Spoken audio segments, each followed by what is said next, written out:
Boker Tov Mevorach à tous, Bezrat Hashem, cours numéro 3 donc sur le sujet Emet, vérité. On va essayer aujourd'hui, si Dieu veut, de finir toute la première partie. Et après, normalement, il y aura une deuxième partie qui est toute petite. Et il y aura un autre thème, ce sera sur l'hospitalité, l'Arnasat Ochim, Bezrat Hashem.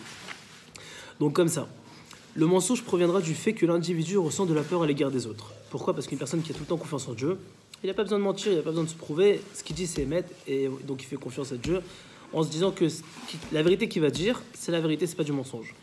28. À cause du mensonge, on oubliera Akadosh Baruch Hu. 29. Celui qui n'a pas confiance en Dieu dira des mensonges, ce qu'on a dit précédemment, et à cause du mensonge, il ne pourra plus faire confiance à la vérité. Donc il ne pourra même plus faire tchouva, comme on va le voir par la suite. Plus l'individu sera loin de la vérité, plus il prendra celui qui s'écarte du mal pour un idiot ou pour un fou. 31. Lorsqu'un individu voudra s'écarter du mal et qu'il constatera que le monde est exempt de vérité, il se fera passer pour un idiot. 32. Celui qui se garde de proférer le moindre mensonge, Akadosh Baruch Hu le sauvera au moment de sa détresse et il engendrera des enfants. 33. À cause d'une parole futile, un châtiment s'abattra sur les enfants Lo Alenu Leister. 34. Celui qui s'attache aux futilités de ce monde en viendra à oublier. 35. À cause du mensonge, l'individu en viendra à la luxure, à l'adultère et il soutiendra le comportement des malfaiteurs pour les empêcher de se repentir. 36. Le mensonge empêchera l'homme de guérir, même avec de nombreux remèdes. Shamishmor. 37. Celui qui ment succombera sous l'épée, il deviendra également stupide. 38. Grâce à la crainte divine, l'individu atteindra la vérité. 39. Celui qui se préserve du mensonge sortira toujours vainqueur. Incroyable. 40. Il sera permis de modifier la vérité pour sauver sa vie. 41. Celui qui aime la tromperie humiliera le tzaddik et sera également lui-même humilié. 42. Celui qui exprime des paroles trompeuses entraînera sa propre chute. 43.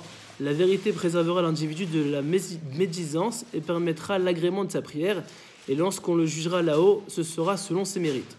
44. Selon la teneur de ses rêves, l'homme saura s'il est intègre envers son Dieu. 45. Celui qui tient sa parole pourra réaliser de grandes actions.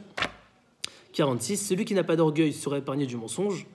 47. Celui qui se garde du sarcasme, c'est de la letzanout, quoi, de se foutre des gens, etc., sera de toute évidence un homme de vérité.